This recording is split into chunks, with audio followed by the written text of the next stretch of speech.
What's more difficult, business or economics? I'm not going to tell you what the brand is, but one of these is more expensive than the other one. For each load, you have to take the measurement. Answer, c'est différent, mais c'est voilà. Alors, quoi c'est?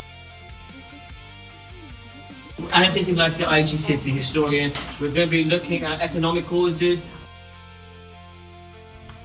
They're going to decrease by large percentage plastic in elastic. So why would an athlete choose to use them? So when you can tell me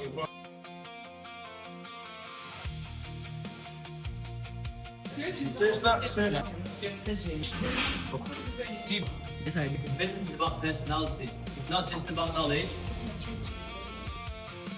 It was very engaging and very informative. It helped me decide which subjects not to take because the teachers were explaining the type of skills and the type of coursework or exam it's going to be.